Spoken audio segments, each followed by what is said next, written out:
Atas berkat rahmat Allah yang Maha Kuasa, pada hari Sabtu, tanggal 29 April tahun 2023 warga Manggian RT 1, RW 1 Kalisari Sayung Demak bisa mengadakan doa bersama di Musola Baitun Najjah, dalam rangka Lebaran Ketupat. Perayaan Lebaran baru saja dilewati umat Islam di seluruh dunia.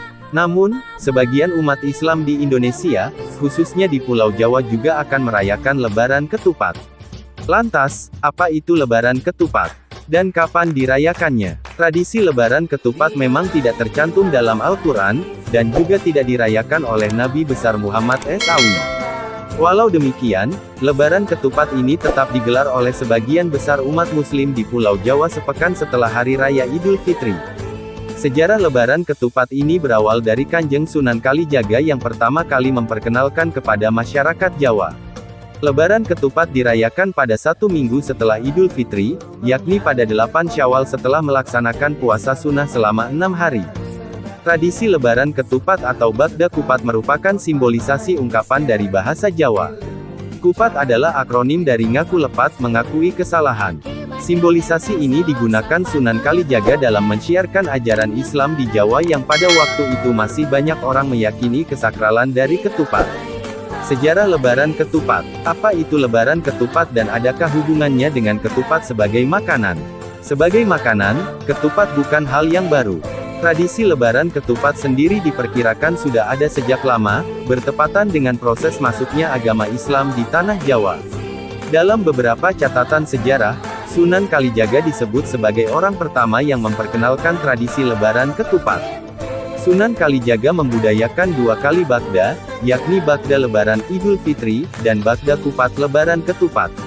Lebaran Ketupat juga dikenal sebagai kegiatan syawalan tradisi Lebaran yang digambarkan sebagai simbol kebersamaan. Di Klaten, Jawa Tengah misalnya, Lebaran Ketupat dikenal dengan sebutan Kenduri Ketupat. Di era Wali Songo, Lebaran Ketupat ini biasanya dirayakan dengan memanfaatkan tradisi Slametan yang sudah berkembang di kalangan masyarakat. Pada masa itu, tradisi ini juga menjadi sarana untuk mengenalkan ajaran Islam mengenai cara bersyukur kepada Tuhan, bersedekah, dan bersilaturahmi di hari Lebaran. Kapan Lebaran Ketupat 2023? Lebaran Ketupat diselenggarakan sepekan setelah Idul Fitri. Dengan demikian, Lebaran Ketupat 2023 jatuh pada Sabtu, tanggal 29 April tahun 2023, tepat seminggu setelah Idul Fitri 2023 pada tanggal 22 April tahun 2023. Saat Lebaran Ketupat, biasanya masyarakat kembali membuat ketupat lengkap dengan sayur, sambal goreng, dan makanan itu lalu dibawa ke tempat kenduri, misalnya di musola. Selanjutnya, ketupat ditata sedemikian rupa dan didoakan bersama-sama oleh warga sebagaimana filosofi dari ketupat, yaitu mengaku lepat atau mengaku salah kepada Allah Subhanahu wa Ta'ala. Tradisi ini diawali dengan saling memaafkan sesama warga, kemudian ketupat itu disedekahkan supaya kita dan keluarga kita selalu diberi kesehatan. Itulah penjelasan mengenai apa itu Lebaran Ketupat dan kapan dirayakannya.